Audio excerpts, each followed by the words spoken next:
8 juin 2002.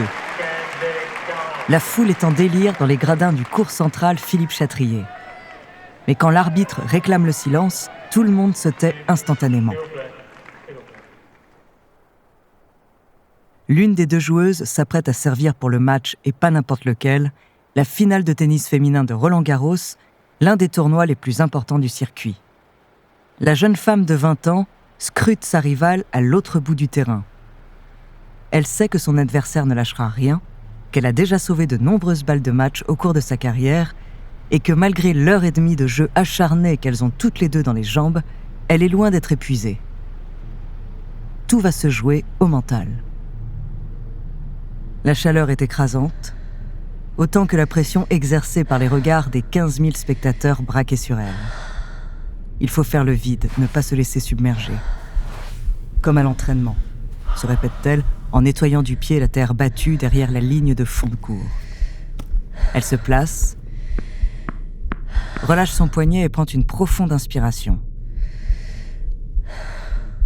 L'instant d'après, sa raquette transperce la balle qui s'écrase dans le carré de service à une vitesse approchant les 200 km/h. L'impact résonne dans le stade comme un coup de fouet. Le geste est précis, puissant, légèrement slicé sur l'extérieur droit de son adversaire. Si la joueuse en face réussit à renvoyer la balle, elle aura un boulevard côté revers. Mais sa rivale n'est pas n'importe qui. À son seul lancer, elle a anticipé la trajectoire et au dernier moment, elle s'est parfaitement positionnée. Car c'est loin d'être la première fois qu'elles jouent l'une contre l'autre. Les deux compétitrices se connaissent bien, très bien même, car elles sont sœurs. Au retour, une championne titrée et respectée, au service, l'une des plus grandes sportives du XXIe siècle. Et en juin 2002, en finale du tournoi de Roland-Garros à Paris, leur carrière ne fait que commencer.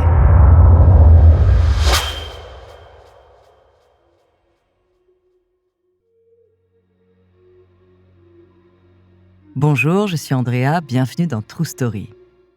On continue notre thématique spéciale sport avec l'une des plus grandes athlètes de tous les temps. Sa carrière, sa rivalité avec sa sœur, autant que ses engagements politiques et sociaux ont marqué l'histoire du tennis.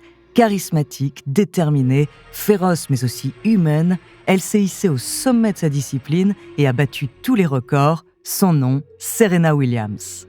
De son enfance difficile à son triomphe, découvrez sa True Story.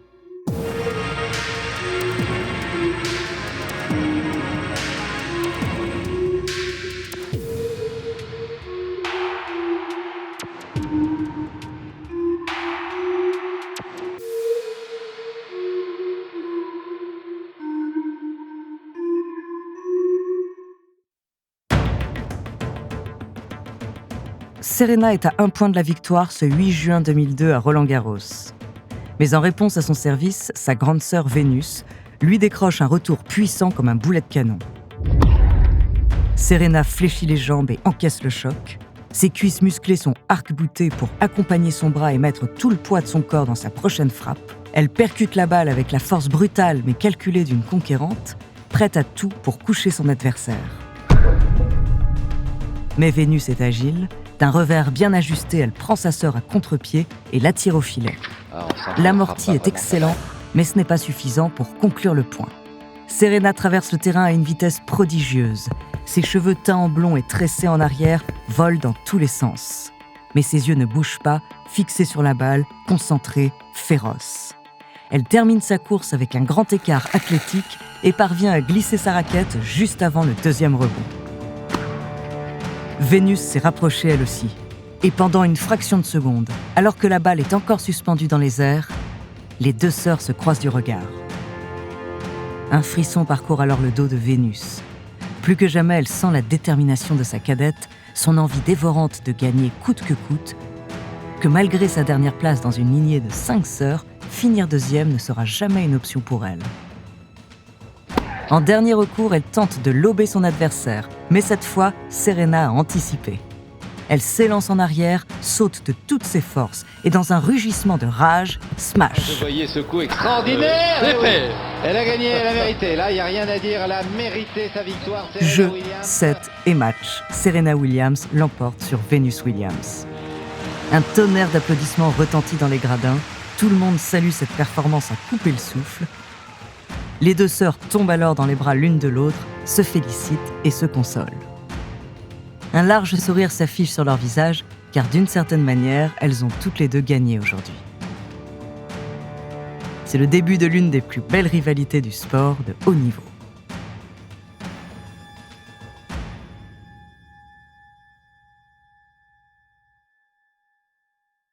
Serena naît le 26 septembre 1981 dans le Michigan aux États-Unis. Elle a 4 grandes sœurs, dont Vénus, de 1 an son aînée.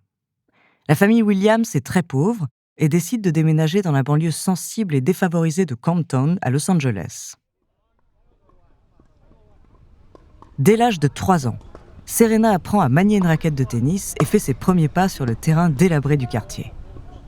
Mais les incidents ne sont pas rares dans le coin, deals, agressions, règlements de compte entre gangs, et la jeune fille assiste à tout pendant qu'elle apprend les bases du sport qui la rendra célèbre.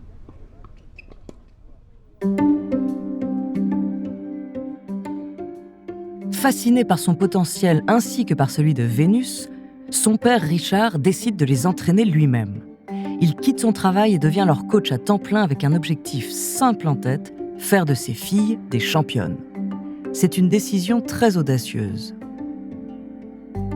À l'époque, voir une personne afro-américaine derrière le filet est tout sauf fréquent. C'est un sport de blanc assez bourgeois qui plus est, mais les sœurs Williams ne tardent pas à prouver qu'elles ont parfaitement leur place sur un court de tennis.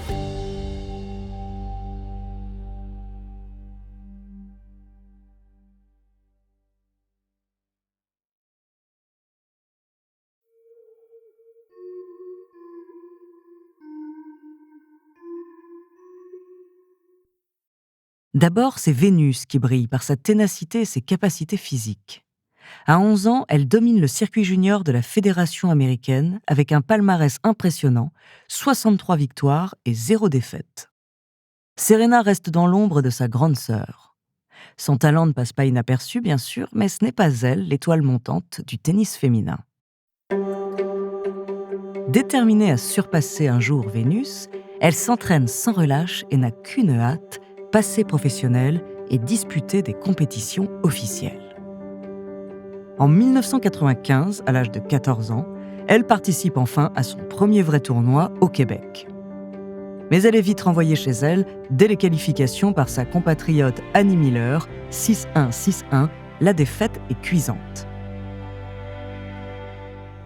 Serena ne se laisse pourtant pas abattre, ses efforts finiront par payer, elle en est certaine. 2 ans plus tard, elle est sélectionnée au dernier moment pour participer au tournoi de Chicago, et cette fois, le monde entier va entendre parler d'elle. Elle est alors 304e mondiale, mais elle bat 2 joueuses du top 10 et se hisse jusqu'en demi-finale. À seulement 16 ans, l'adolescente finit l'année à la 99e place du classement international. Son ascension fulgurante fait déjà les gros titres de la presse spécialisée, mais personne ne se doute encore des exploits qu'elle s'apprête à réaliser.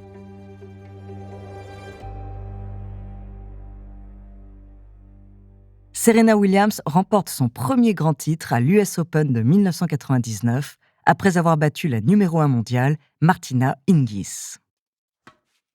Dans le circuit professionnel, il y a 4 tournois de tennis particulièrement reconnus, l'US Open, l'Open d'Australie, Wimbledon et Roland-Garros.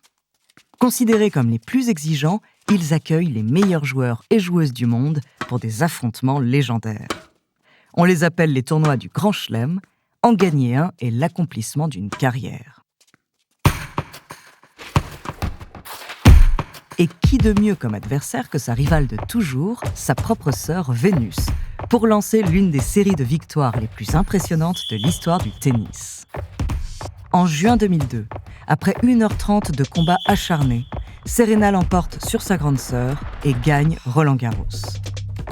3 semaines plus tard, l'affiche de la finale de Wimbledon est la même, Williams contre Williams. Serena gagne encore. En septembre de la même année, victoire de la cadette à l'US Open. Et début 2003, elle décroche la première place à l'Open d'Australie en battant de nouveau sa sœur Vénus. Serena est alors numéro 1 au classement et détient simultanément les 4 titres les plus difficiles et prestigieux du tennis mondial.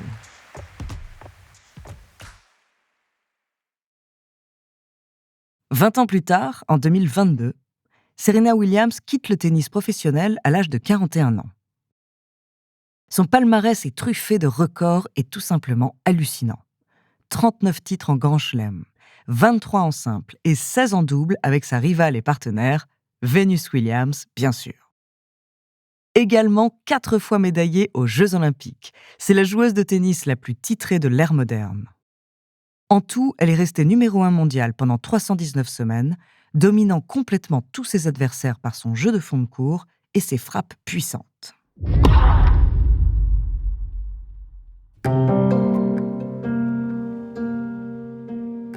Serena a tout gagné. Elle a poursuivi son but jusqu'au bout en dépit des nombreux obstacles qui se sont mis en travers de sa route.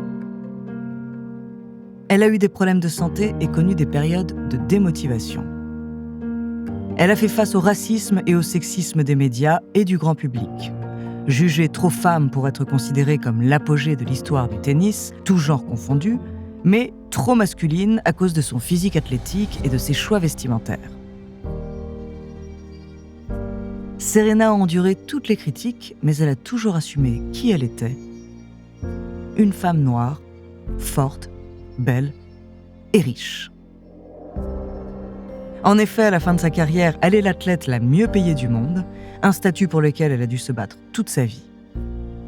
Elle est aujourd'hui mère d'une petite fille de 5 ans et reste très engagée contre les discriminations et pour l'égalité homme-femme.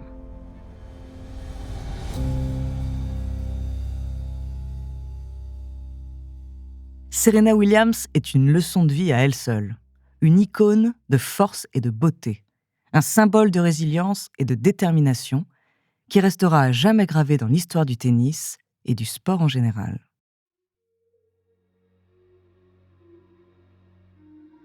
Merci d'avoir écouté cet épisode de True Story.